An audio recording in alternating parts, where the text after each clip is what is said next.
Good evening. I'm your moderator. I'll get it, Bob Bockelman. This is the fifth session bi-monthly of Resources Resolutions.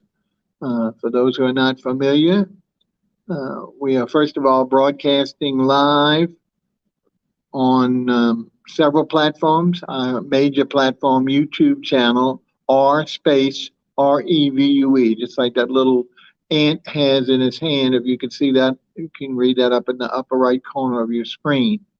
That channel keeps our shows all the time. So should you want to replay a show to see if something important, or if you miss it live because of timing or whatever, you can always go to that channel and see the latest or older versions of the show.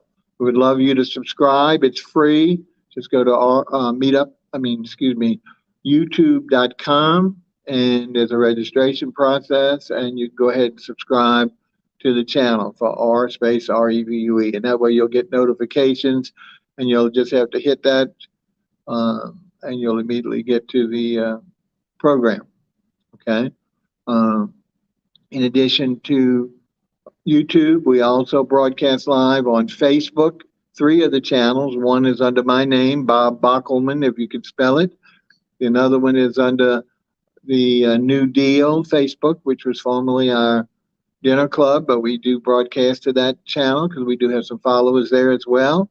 And lastly, New Orleans TV Internet System, NOTVIN, which is our television internet that we call, that our programs are all broadcast through whenever we do a live video. In addition to the three Facebook channels, if you ever a guest on our show, whether it's this show or any of our other programs, we can broadcast live directly to you, to your followers, so they don't have to come to my channel, or to, if you have you're administrator of a group, or your administrator allows you, we can go to all the members of that group live as well. As we said, in addition to Facebook, so there's four or five opportunities on Facebook. There's YouTube. There's also LinkedIn. LinkedIn is under the letter R, I believe, or R Review with a space that we broadcast. And then also under, or LinkedIn might be, the New Deal. I'm sorry. Twitter or X, it would be under R Review. One of those two, if I got it right. My old mind gets them confused some of the time. We're not on Instagram, for those who don't know. Our software, Instagram doesn't allow you to go live unless you use broadcast directly on their platform. You can't use a third-party system that will, unfortunately, our software system handles all the others that give us permission, allows us to broadcast, but Instagram still, and we've been waiting for years. The software dealer has been trying for years for them to open it up, but they prefer to let you go directly to their channel. So that's how you can watch us, and as we say, we broadcast our sessions, as we call them, every 2 weeks. Right now we're doing it every 2 weeks on a Thursday at 5 to 6 p.m., and we're broadcasting locally from New Orleans, where I'm domiciled. And we've been kind enough to be able to use New Orleans Public Libraries, and in particular, the Robert E. Smith Library, which is in part of our town called Lakeview, on the corner of Harrison Avenue and Canal Boulevard. Very popular intersection with restaurants, churches, a lot of stuff nearby, beautiful residences. So we're so happy to be here. At the same time, we are always looking for other locations to see if another location might be more popular for attendees or closer to their location, their work stop, so that way we can increase, because we really want in-person attendance. And the reason why we want that part, in addition to the online, is because our whole mission of Resources Resolutions is a free, and that's the emphasis here, there's no charge at all with regard to joining us or attending our sessions or our socials. A free collaborative network. What does that mean? That means people getting together and collaborating, talking, discussing, etc., developing relationships that will help them in their position and their role to move along forward in progress and growth. Uh, Heretofore, the nonprofit sector and the for-profit sector basically didn't collaborate at all. The only times that would be different would be like if a nonprofit was having some type of major fundraiser event, then the for-profits would certainly maybe would attend and give that money to them for the fundraising or donations, etc. But that was usually the extent. There was normally no day-to-day collaboration where someone needed some information from one sector or another, they'd be swapping. It's almost like our political system where supposedly they always talk about hands across the table, but for the most part, it's separate but equal or unequal, however you may call it. Anyway, we're hoping for the best. We do have a very successful one of these in New Orleans called the Great New Orleans Inc., which is by Michael Heck, who's the director, which is a very large and successful collaboration of both sectors. And we'll say, well, Bob, why do you want to do that yours in? Because theirs are geared toward and have a lot of financial as well as support from the not only from the members, but also from the city, from the government, et cetera, because their whole purpose is to improve New Orleans whole as a city and for their residents. Whereas our purpose is to help the individual who is an organization, whether it's a nonprofit or for-profit. So that's the difference here, that we're working ground roots to help these people, or try and help these people, whether they're just starting up or whether they're fully established and they're just looking for some type of direction or some type of possible financial help or anything we can do. Now, a lot of this is definitely geared more toward the nonprofit. The for-profit is more geared toward having referrals, getting individuals from different categories of industry in certain locations, usually pretty much a small geographical territory, and meeting on a regular basis, wrapped around perhaps a meal of some type, but predominantly for each of the members to give referrals for clients. So if someone would need a HVAC system for their house, especially now in New Orleans temperature, then they would have a representative that they trust from our organization and would swap that information, et cetera. So that's how they basically operate. Now, both nonprofit and for-profit also usually allow their new members to do some type of presentation, 5 to 15 minutes, about their organization. So the rest of the membership can be aware of what they do and know that they develop that relationship with their member contact, so that way they can feel confident about referring them to any of their own clients or family members, etc. So that's in a nutshell what we're trying to do. We're using it, and we're doing it, like I say, simultaneously, both in person as well as online. Now, we are a couple of weeks ago, I believe, maybe a month at the most, we informed you that, of course, we are always looking to recruit members. And when we say recruit members, since it's free, get people aware of us to either join us either in person or online so we can develop this network. We have to have entities in order to develop the network. So I saw another route besides our own personal experience. We talked about, there's another organization called meetup.com, and that's a system, international software system for people to get together. Years ago, it was very, very popular. Nowadays, most of their things are online and not in person. But we've been happy since we've joined them, and we've already gotten, well, we have a total of 10 members from them. We've got 3 new. We want to welcome those 3 new since August 3rd. We have a young lady by the name of Tamara. We have a gentleman by the name of John and another lady by Claire between August 3rd and August 5th. So we get weekly reports on that, and they are all from the New Orleans area and have joined us through Meetup. So we're hoping one day to meet them up in the flesh, as well as for them to watch us on the online situation. So that's going well. We're glad that we certainly did that. as we said, what we're trying to do is use two tools to develop organizations and their members to become members, and that's what I'm calling the new business reports. One from the Orleans and one from the Jefferson Parish. We're not going to go into too much detail, but basically these are data files that are created when every organization, for-profit, non-profit, has to get a license to operate, an occupational license, and they have to renew that annually with their particular parish that they're headquartered. So we've been able to retrieve that information from these parishes. We're massaging them, and we're going to be using those to develop further membership. One other new way, which I brought about years ago when I was on the for-profit sector, there was a statewide organization headquartered at that time in New Orleans called the Louisiana Association of Nonprofits. That eventually went out of business or merged, however happened, I don't know the details, but it's now called the Louisiana Alliance for Nonprofits, and it's headquartered in Baton Rouge.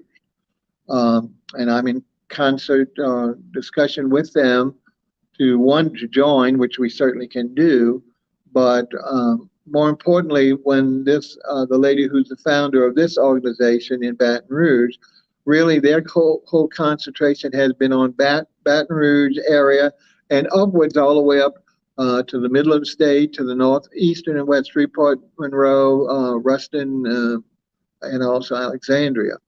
They really, even though they have some representation, we don't know the extent of the representation in New Orleans, and we're trying to learn that as we join, so we can ask those people to be part and parcel with us. This will give them an opportunity because, for the most part, most of the New Orleans representations are not going to their meetings, and a lot of their meetings have been online only because of the pandemic.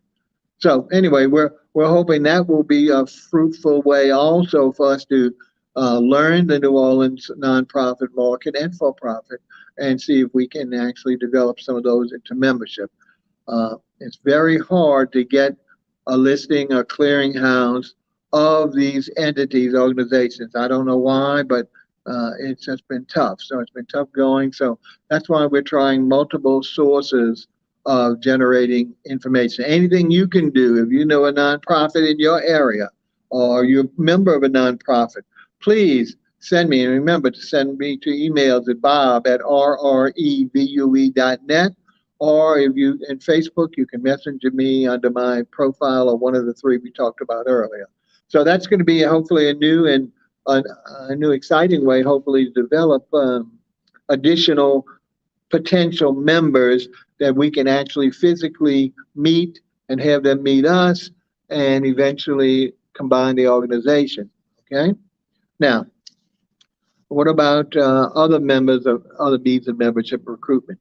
We talked a little bit about this in the past, and most of the like the meetup groups, most of them have, and most have, in order to fundraise or to network, they do some type of events, which we've talked about in detail, I believe, last time. So we wanted to try a couple today. We had our first one. It was kind of a short notice, a meet and greet at a coffee shop nearby my house where I could set up. And the reason I chose that because half of the meeting, the 11 o'clock sector, was really geared toward I was having an interview for a volunteer. We've been soliciting volunteers that we would pay, some of them paid, some of them non-paid, to help us with some of this work, this administrative work, like we were just talking about, going through these reports, massaging them, helping us identify sources to either email or approach, so we can see if we can get membership out of these tools that we have been able to develop from the parishes. But I need help with doing that because of my physical limitations, visually, etc. We've got the material in hand. We just got to get people to help with that. And unfortunately, so the first hour, 10 o'clock, was set up to anyone that would come in. We posted little signs inside on our laptop, etc., so they knew where I was, and offered them a free cup of coffee if they'd come and say hello to us. Unfortunately, we didn't get a lot of folks, and I deliberately did it at the 10 o'clock time because that's when it slows down from 7:30 or 8 o'clock till 9:30. It's packed in this place. 60 to 80% of it are people who have ordered online and are just picking and running in their car to go to work. But there are also numerous people that actually sit down and enjoy themselves. Because of doing this myself, not having assistance, and first time being in a remote location with other people in the background and background noise, I didn't want to have too many people come up, and especially if it wasn't going to work, if we weren't being able to hear.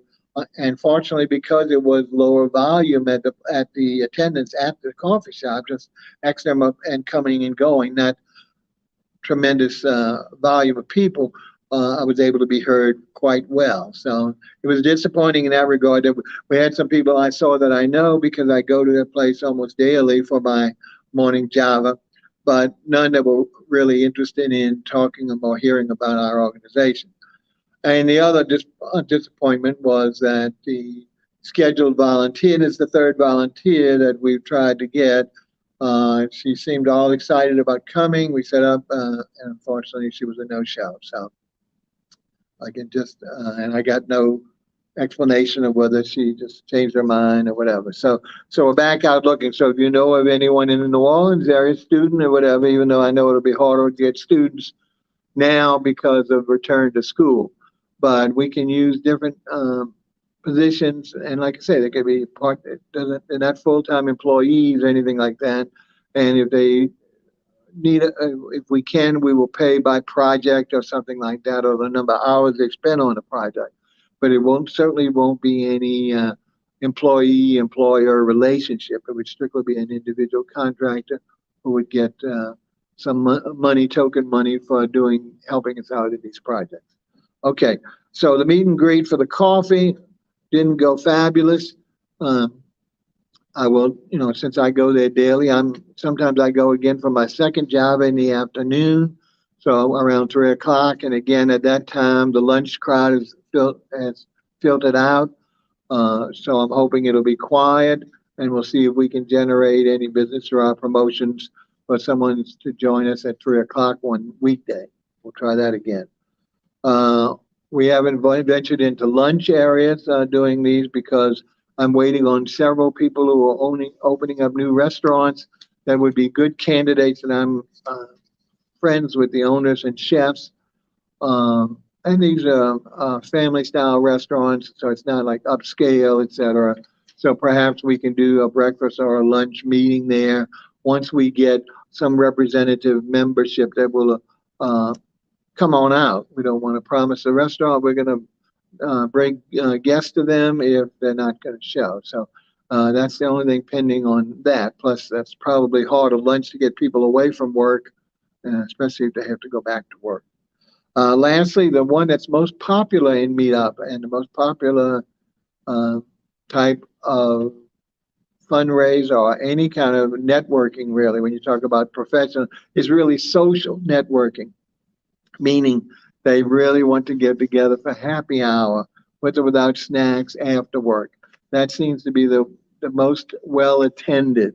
Nowadays, besides traditional restaurants, and there's pop-up things which are popular, as well as especially happening, and we have numerous breweries now for beers and even sakes and different types of, even, I'm not sure about too many wine, but where they are offering either tastings or they're giving them discounts, etc. And they're just meeting right after work, 5:30 for an hour.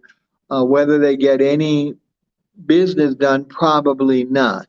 But it does develop the rapport and the socialization that would be necessary to develop relationships.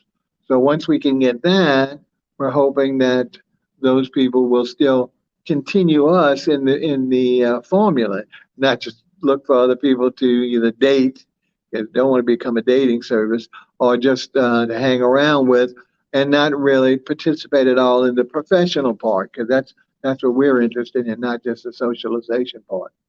Okay, so those are going to be our efforts to continue getting members. And again, anything you can do, either online, with our normal solicitations on all those platforms, or meetup.com. Please, if you watch us, join meetup.com. Just go meetup.com and put your name in. You can search for any anything in your area. Put your zip code in or something like that, and you might find some programs or some other organizations that would thrill you as well to do things in your area. But look for hours, resources, resolutions, and please join us. It is free. There's no charge for it, but you have to register. And then you'll get notices of our meetings. We'll know that you can RSVP, tell us you're coming or watching. That's all we need. If you can't come in person, just to watch, that's the key. Or on your platform. Don't hesitate, as we said before. We have our good friend here who's running our production. So if you're watching on any of the platforms, don't hesitate to make a comment or a question or tell us you want to join or who you are. Send that on that. And even if I can't call it out because of my visual impairment, I'll be informed after, or Len will yell it out to us during the meeting. We're not going to be disturbing too many people. And then we'll address it at that point. So don't forget, use your platforms if you're watching us to make some comments, and we can check them. If they don't come while we're online, we can check them on air. We can certainly check them after the fact. Okay, so membership. Can't say anything, but it's like location. Can't do anything more than that. Tools, we talked about a little earlier, the new business reports, and said what we want to do. We've taken these reports and we're sorting them. One of the key things here to be able to distinguish, because many times the name of an organization, like ours, Resource Resolution, that doesn't really tell you much about it. It's a pretty name, it's alliteration, but really doesn't give you the meat of the situation. Well, a lot of organizations, for-profit and non-profit, have catchy names because that's the whole idea, to lure you into watching them or doing business with them. So these reports not only have the catchy name of the title, they usually have the owner, their address, but there's a key thing. There's a coding system that's known nationally called the North American Industry Classification Coding, NAIC. And any for-profit, anytime you sign up with the IRS or you create an organization, even for-profit, you have to choose a code that is appropriate for your organization. And these originally started as 4-digit codes. They're so large now and so sub-specific. There's 6 digits on the North American Industry Classification. And there's a series of them. So the 8,000 range are all the nonprofits, and they define each one as a different type of category, whether it's a religious nonprofit, a school, any of these other subcategories within the term nonprofit. All the other numbers are dedicated ranges to for-profit, but again, talking about whether you're a plumber, stuff like that, identifies those kind of categories. So the first thing we did was we created a sort whereby we sort all these listings, because we're talking about hundreds of people, hundreds of organizations, and we put those, first of all, by NAIC code. So that way all the for-profits will be together in numerical code, all the nonprofits together in their coding. So it's a lot easier for us to find. Within that, we would then probably sort a second sort on zip code. So we can put those by the area that they're associated with, so you know where they are, what area they're in. The only problem with, unfortunately, Jefferson Parish, Baton Rouge, which we didn't get, but that's online, they use the NAIC code. Once again, New Orleans has to be different, and years ago they developed their own 4-digit code, and they've never gone beyond 4 digits. And unfortunately, it's not a one-to-one match. So if you look at the 8,000, that is the nonprofits, as the for-profits mixed in. So it makes it a little more difficult, but again, by us sorting them by NAIC code or by the industry code, category code, whatever they're calling a classification code, we can then look at the description and see which ones of those are nonprofit and which ones are for-profit. So it's a good tool, and this is why I need a volunteer to help go through there to delineate, highlight, line off, and then count, so we can start getting, we have obviously major counts of the total populations, but we'd like to see how many are in the nonprofits. And one of the many ways we're trying to find out how many nonprofits are in New Orleans. It's very important, I think, not only for us, but just for the nonprofit industry why they don't want to stipulate how many nonprofits are in the city of New Orleans. Here we'll be able to hopefully factually give as close as possible a number at the point that we're doing. Okay, so that's the tools we've talked about, and this is what we're developing. Because then from that we can then develop email lists using like Mailchimp or something to send out I say gross bulk emails to these talking about our organization, our newsletters to keep them informed so they can see how well we're doing and hopefully enticing them to join with us either online or in person, hopefully. So that's the important there to actually get this.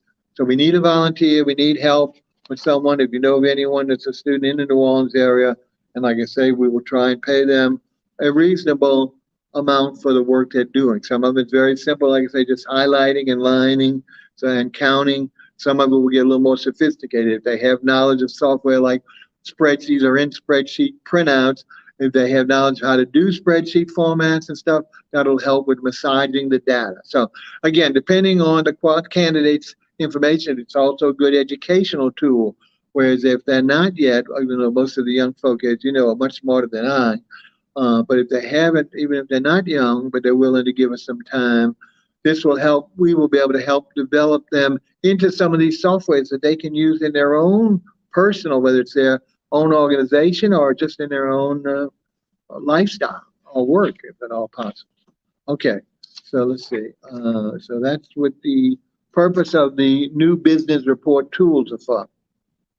Again, as we said, part of the perks, if you want to call it, for joining our organization is that we will give a free video member profile. So when a person would join us for their organization, we would do, if they, again with their permission, let them, just like they're going to do a personal presentation to the members in attendance when we have these particular referral meetings.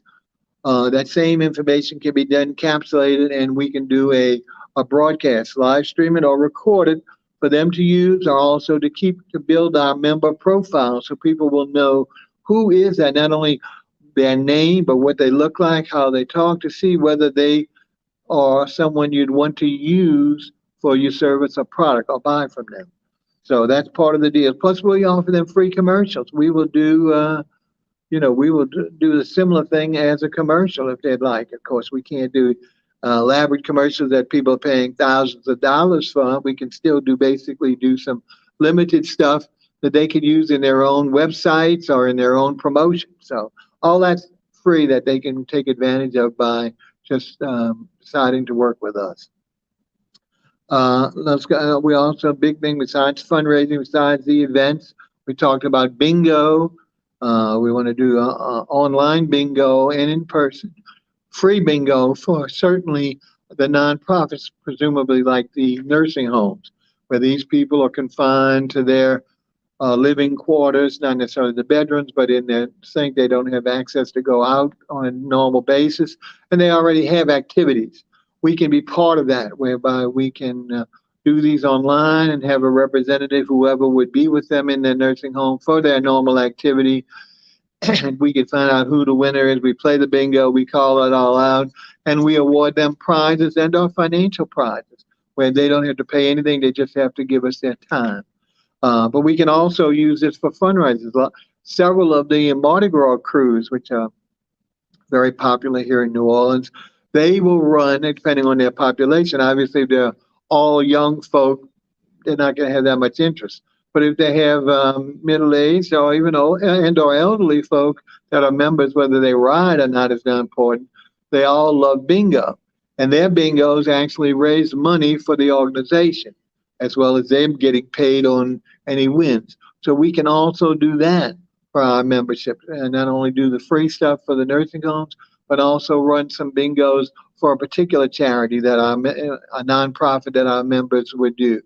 As well as we talked about raffles, that the common raffle nowadays, not only at an event where you just put $1 in or whatever it is, and then your name is pulled out, but nowadays there's these very benevolent individuals who are doing like the Power of 100, which is an all-female organization, and it's just a loose-knit socializing group that get together, and quarterly what they do is have a meal or drinks at a place to socialize.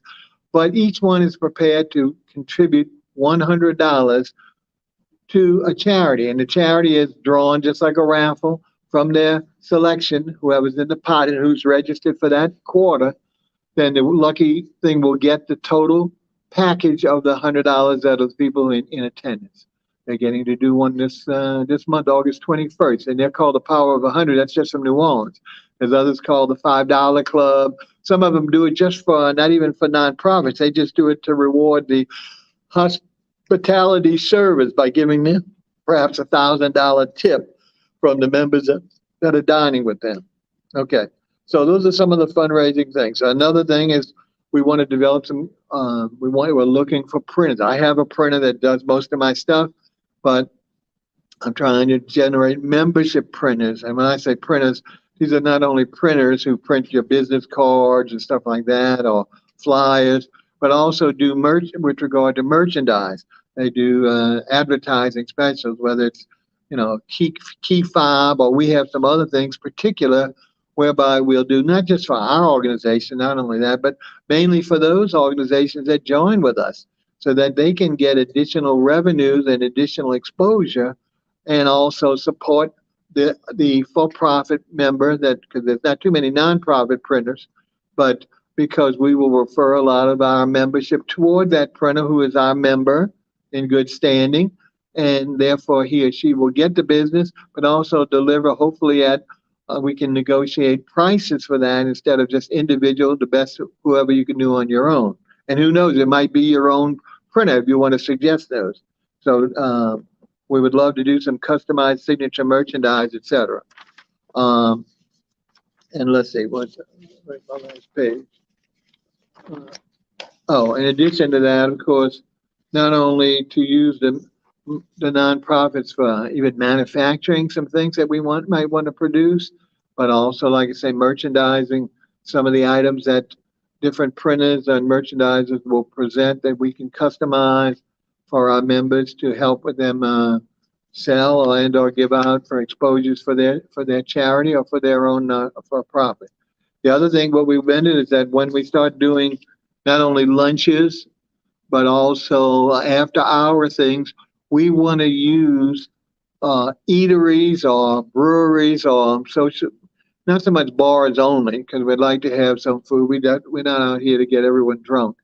But we'd like to use those social entity eateries that would participate with us, not just give us a good price. And we'd like to rotate those through. And in the beginning, we probably will have to use some that aren't members. But that's why I'm saying we're trying to start with people I know, but don't hesitate. If you happen to know a general manager or an owner or a chef of a restaurant that he or she would have say-so in these type of events, having it as opposed to just us showing up, please get in touch with me. So that way we can move forward with that and again stimulate membership. How are we doing for time? I have to ask since I can't say. 27. Oh, so we only did a half an hour. Bob's out of speech. Wow, this is going to be rough. All right, first of all, we have our sole attendee today, our good friend Brian Macon of Horns at Play. I don't see you showing him at all, did you? Did you show his wave, Ben? Maybe not.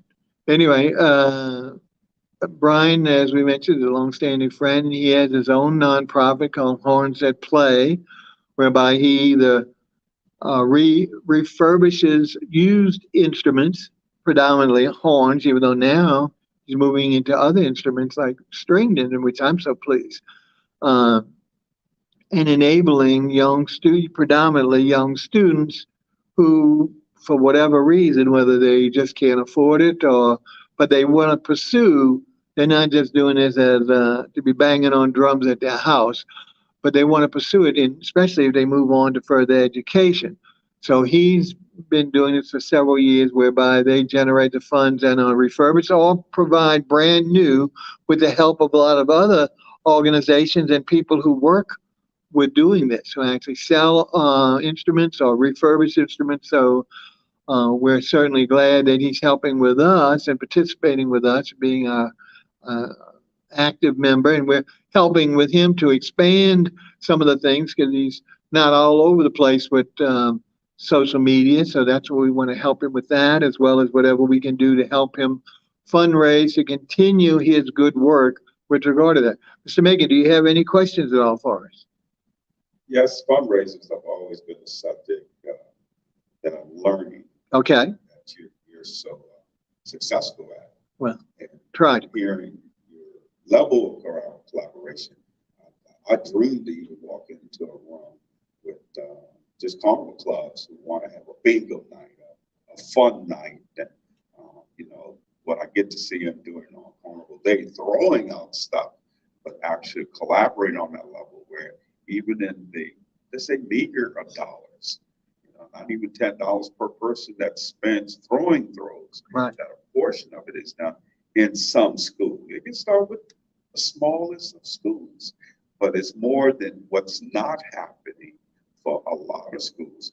And a lot of people are applauding the initiative, but it's a far cry dream to have the right kind of fundraiser that fixes everything. Yeah. Oh, yeah. There's no one fix fits all. One event fits all. But what you brought up is something good, because we have heard, certainly at the elementary level, in fact, our good friend Lynn, he had his neighborhood kids when he was not growing up, but before, for a while there. And he would go to their elementary schools, would annually, I guess, I'm not sure, have parades on their campuses. And whether it was just pulled in a leg and just walking, or even the old type of Mount Lifetime shoebox parades, they still would do something. And they would, of course, have something to throw to appease the rest of their students or whoever else was in attendance. So what we're looking at, and I think getting approaching some of these, especially some of the newer clubs. I'm not saying a lot of the old, like Rex, of course, they do huge donations to charities and all. So, I mean, unless their daughter or son was in a particular school that was doing this, that's few and far between. But there's so many new organizations which are so great that are coming up and want to parade, et cetera, which is great, because for the longest period it's been fixed and there hasn't been anything new. But in the last 10 to 15 years, it's been a slew, and continuing each year, it seems to be at least one new crew, if not more, that are coming into existence and wanting to do parades and stuff. So what we want to do is contact them, use our own contacts to make it known. Two things. One, is bingo perhaps a consideration for you to raise? Now, you can't do bingo every day, but like once a month, once a quarter, do you think you'd have representation from your crew members, whether it's just the old folks who don't ride or the ones who, like me, don't want to ride, would want to do bingo? And that money would go to both us as a charity, not us per se, but our membership or whatever, as well as their organization. So it would behoove them as well. And also, we have several friends who, I don't know, we haven't approached them for this yet and don't want to do it. It is too early, but who actually are merchandisers. They're in many crews and they sell a lot of this merchandise with regard. Now, of course, they order it from China or someplace else, but they actually sell these bags and stuff individualized as well as complete riding packs to different crews that they belong to.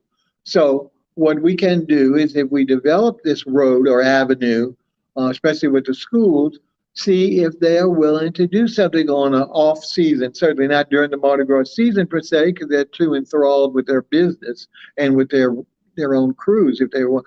But see if they're in the other part of the season, which is the larger part of the season, see if they would be willing to maybe donate some extra things, or see how we could get a package put together for that we could do for certain schools with regard to the next time they would do something or create that event at that school. So I think it's an excellent idea, and it's not necessarily brand new, but I think there are ways that we could massage that and perhaps develop it. So there's two things we have to do there. First of all, we have to identify and get the individual schools recognized, or that they want to do this, because there's no need for us to get one side done and then nobody wants to do it. I'm sure there'll be some receptivity. We just don't know how much without approaching those schools. So I know Mr. Megan is fortunately to be involved with, not involved, excuse me, married to a principal of an elementary school here in our adjoining parish, Jefferson Parish on our West Bank. So, he certainly has a firsthand approach to someone to see whether she has an interest or whether thinks it's worthwhile in doing such, and maybe they're already doing some semblance of that already at their school. But at the same time, we'll be able to develop maybe through her or through other sources connections to principals of schools or teachers of schools to see if we could develop this program. And once we feel that we do see or generating some interest, then to go a double approach to these Mardi Gras, especially the dual Mardi Gras crews with one, the interest of maybe doing bingo to generate funds for themselves and cohesion for their members, but also to develop some type of package, whether it's their doubloons. They want to give us their custom signature item, if they could give us X numbers, something like that to form packages so these little kids can actually have a package just like their father, their mother, whoever would ride. Yes, go ahead, Mr. Macon. I know one parallel that was really great for, she's not retired, and she was always in love with having the idea, a celebrity type read that would come to her school. And one year, a fire chief came, took time, brought the engine, parked in the yard, and got off the truck and came in, read to the smaller kids. But to her surprise, one year, and he advertised on television how he wanted to do more community outreach. Well, she contacted him, and the result of that, he actually came from the Carnival crew, Zulu. Mm-hmm. He happens to be Zulu this year riding on the float. But at the same time, he brings his members, which is always parading in costumes, just the tramps. But what I loved about it, they made more of it that the kids had a hand-on exchange with the kids. And the following year, the kids got to participate in making their golden collection painted for Carnival, painting their coconuts. So that's a memorable value to not only children being involved, but they've actually met someone that is always inspiring. Because a lot of kids said, I don't know what it's like to be king. I would never know that. But to hear his story and to encourage how important getting that education, doing well in school, and lo and behold, the glory of this one king, his best friend from McDonald 35, all his school year, she's now riding as Queen Zulu. And it's a beautiful treasure and story and a way to end that's memorable. But they're not husband and wife, but best friends in life that shares a ride, Carnival Day. And that story, maybe a movie one day, but a great story. And it's definitely community-based. And the outcome of that from the Lutheran community, he had the biggest collection for a toy drive, and it came from our school. Right. There you go. There you go. To go back in the old days, which nobody wants to hear about, and also to bind, sort of like the same thing, even though it wasn't Mardi Gras, the service people, whether it's communities that were like the police, or in those days we had a phone company that was a monopoly, South Central Bell, which eventually became AT&T internationally. But they would go routinely to the schools. And in those days, and I know police are a controversial subject matter in everyone's community, all right? In those days, and not because of the racial barriers or anything like that, I don't believe, but the policemen were in the schools, not with their guns, guarding the playgrounds. They would go from room to room just for the children, especially if you're talking about like the first, to see what a real policeman looks like up front, not on TV shooting someone or arresting someone, God forbid, So, there was a rapport built. Same thing. This was so funny. The Ma Bell, they would come and the kids, they would give men in those days. This is in the early days of mankind, before they had cell phones. Can you believe this, folks? People had phones in their homes, and they were connected to the wall You really couldn't drag them out all over the place, and you would make your. Well, they would have a standard phone set. You could get it in pretty colors to match their cord. They would come armed with, and I say armed, they would come providing miniature plastic phones on little keychains. And they would give these things out to all the kids started making necklaces because there was things you could open and close to put your keys on because they probably didn't have any keys. But that was the key deal is that they'd come in the next day or so, or later that day to see how many, whether they can make a bracelet or a necklace of all, just hooking the different key rings together with all the little telephones. Great advertisement for the phone company and also are building a relationship. So these are samples that we're not going to be able to probably recreate that, but using the crews that we just mentioned as tools for these kids to look up to, because some of them a lot of them know what Mardi Gras is. They know for the most part they've been to a parade and they know, they're going to hopefully go home with hordes of stuff, whatever they can catch of their family. But they very rarely, unless their father or mother or uncle or aunt is riding, they very rarely know anybody involved on the floats, just what's going to be received. So especially for the king or the queen or someone in the court to come to their school in all their pomp and circumstance, whether they're rewarding them with trinkets or something, that's just lanyard. But again, to develop that community outreach is a wonderful thing. And like I said, I think a great idea would be for us to approach some of these new clubs to do such, whether even if it's just like if they're West Bank parades, just go to the West Bank schools. You have to come over to East Bank, that's too far away, something, and pick one school or whatever and try it. And then also let's talk about what type of events are you doing to fundraise? What can we help you with that? In other words, a lot of organizations still do their, especially Mardi Gras, they have their balls, which are fundraisers because they have all this pomp and circumstance, but usually food, which you have to pay an admission fee. Well, there's all kind of smaller ones they can do, either mini galas during the year or other kind of wine tasting, all these other kind of functions that also could raise money for that organization.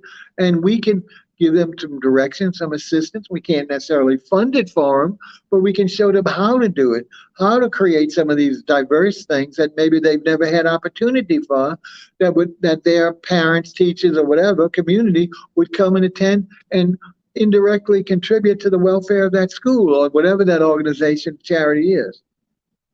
So I think that's, again, before we go too far with that, of course, what do we need to do that? We need bodies. And I don't mean literally that, but we need members. We need people who are willing to take that on themselves, whether they work in a nonprofit or for-profit. Both, that's not exclusive to one category, nonprofit or for-profit.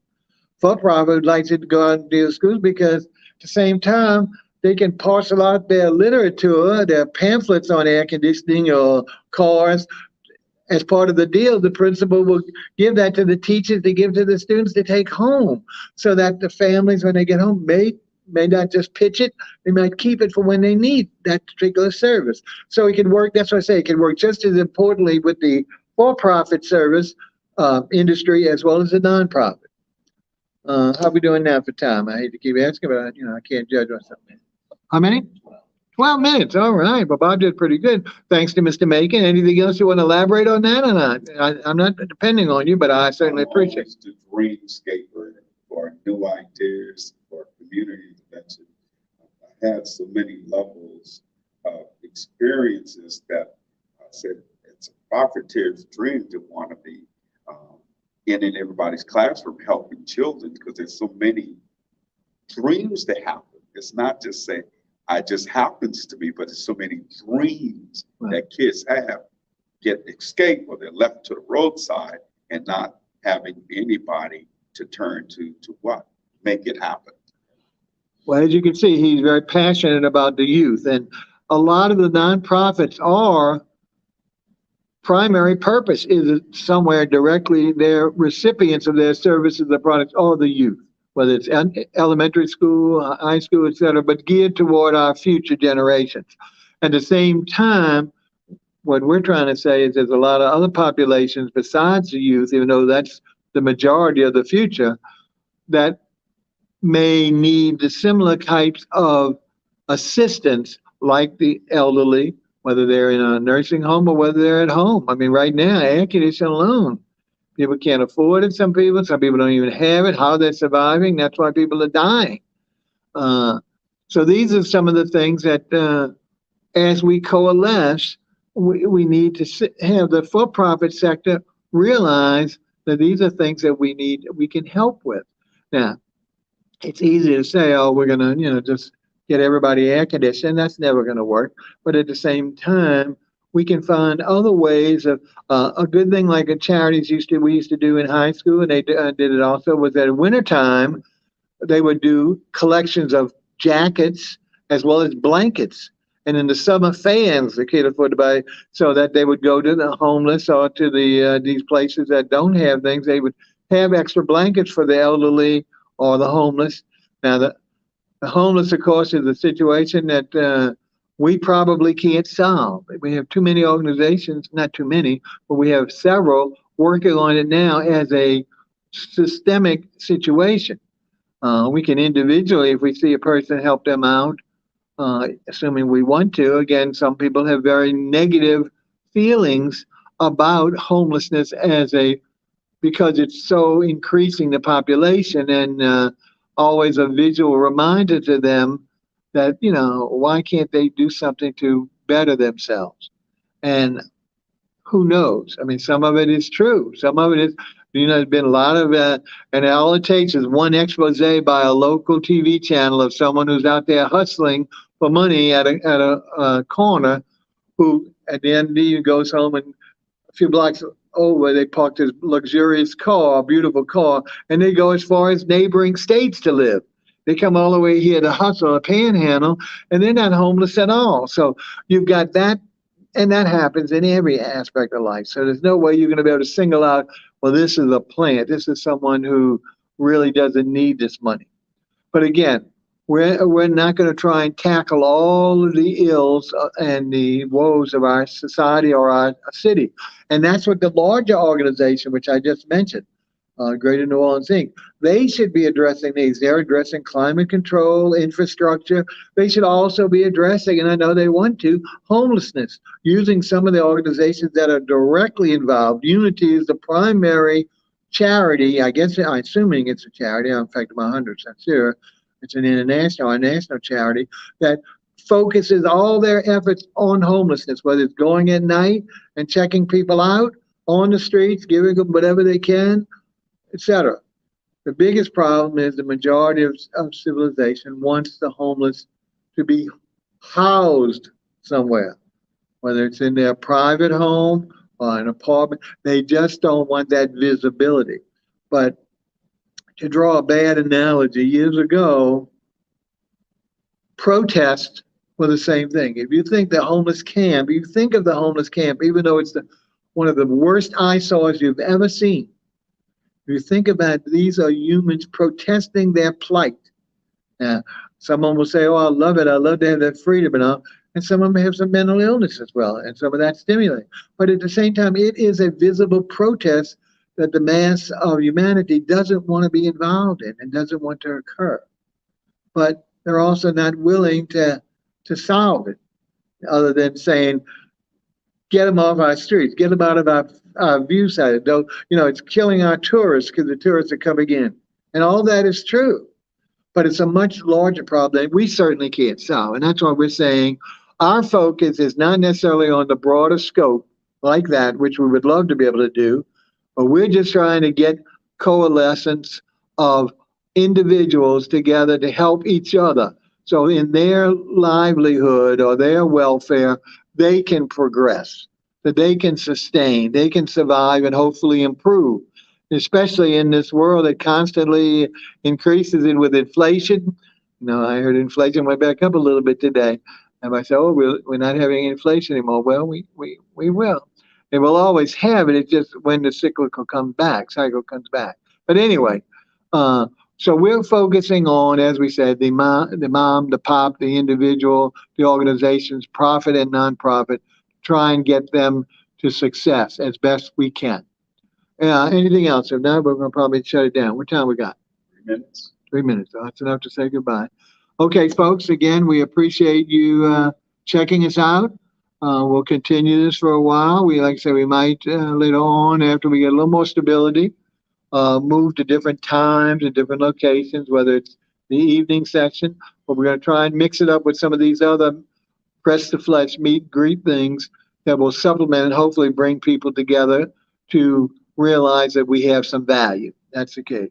Until 2 weeks from now, we'll certainly see you that time again here, but also be looking for our promotion. Should you be in the neighborhood, come and grab a cup of coffee. Just say hello. Don't worry, I'm not going to pressure you. This is not a bait and switch, anything like that. We're just trying to get people to learn about each other, whether it's their neighbor or not their neighbor, and see what we can do together. All right. Thank you again for your quiet attendance, and we look forward to you all sending anything complimentary or non-complimentary so we can address those situations as best we can. Till such time, this is Bob Bockelman from Resources Resolution saying thank you again. Good evening.